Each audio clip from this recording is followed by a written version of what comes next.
मधुबाला के नाम से कौन वाकिफ नहीं है। खूबसूरती का शाहकार और ऐसा शाहकार कि 1952 में अमेरिका के मैगजीन के सरे वर्ग के ऊपर मधुबाला की तस्वीर चकमगा रही थी। मधुबाला 1933 में 1933 में दिल्ली में पैदा हुई। मधुबाला की खूबसूरती का हर कोई आशिक है।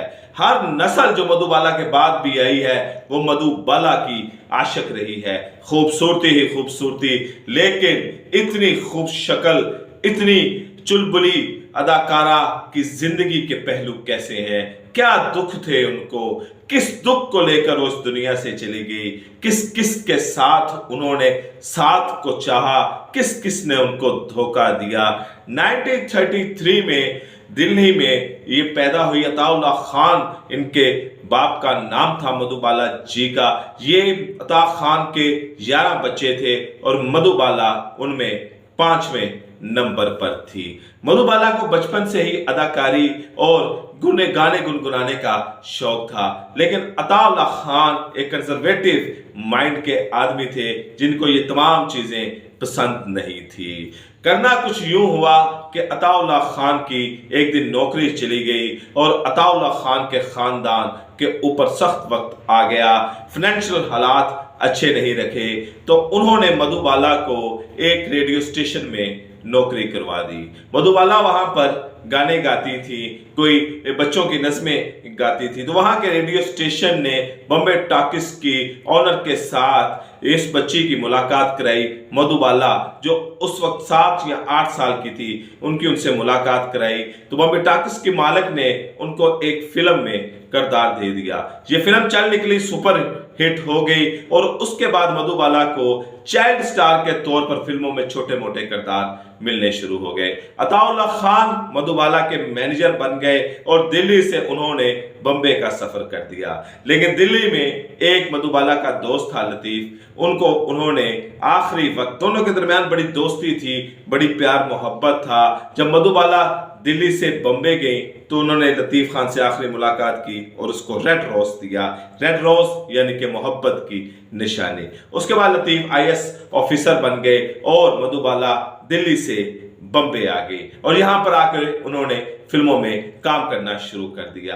उनका पहले यहां पर जो अफेयर हुआ वो कमाल महालवी के साथ हुआ।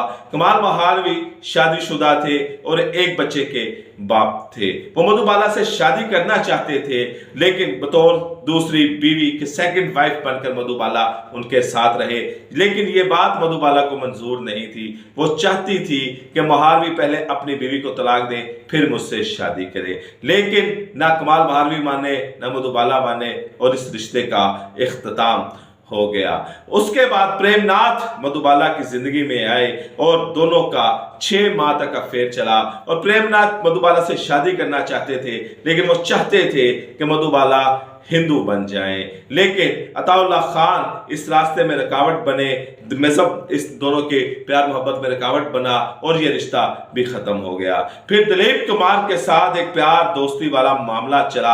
अताउल्लाह खान फिल्में साइन कर रहे थे, पैसे वो पकड़ते थे, उनको कोई गर्ज नहीं थी फिल्म किस तरह की है किस तरह की नहीं है, वो फिल्म साइन कर देते थे और मधुबाला उसके ऊपर सर तस्लीम खम कर कर काम करना शुरू कर देती थी।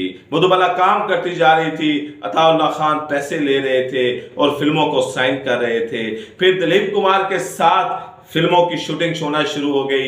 एक फिल्म थी नया दौर, दोनों के दरमियान बड़ी प्यार मोहब्बत और एक लव स्टोरी, और लग रहा था कि आज शादी, अगले घंटे में शादी, कल शादी, इतना करीब दिलीप कुमार और मधुबाला, उनके सेट के ऊपर भी तबीयत खराब रहती थी। लेकिन अताउल्लाह खान ने यह बात पूरी दुनिया से छिपाई हुई थी।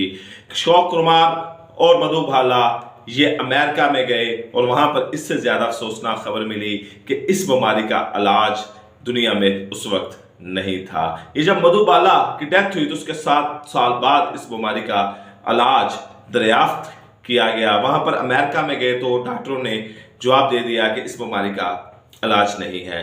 मधुबाला और अशोक कुमार वापस आ गए और यहाँ पर अशोक कुमार ने थोड़ा सा उनसे साइड पर रहना शुरू कर दिया, उनसे थोड़ा सा उनको टाइम दिलाना उन्होंने मुनासिब समझा।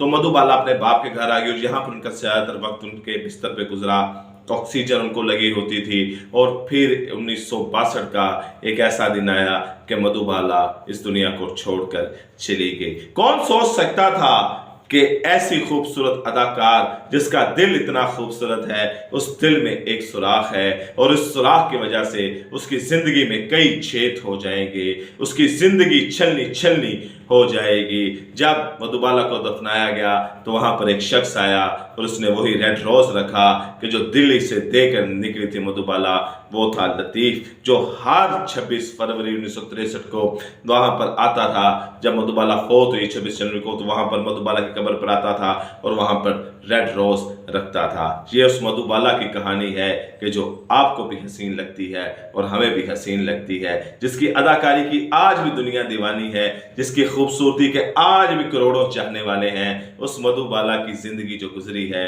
वो इतनी दुख और तकलीफ में गुजरी है कि कोई आखिरी सांस तक उसको साथी ना मिल सका, और जो उसका आखिरी साथी था उसने उसकी बीमारी के पैसे तो सारे दिए लेकिन वक्त ना दे सका। आपसे मुलाकात होगी अगली वीडियो में। इजाजत।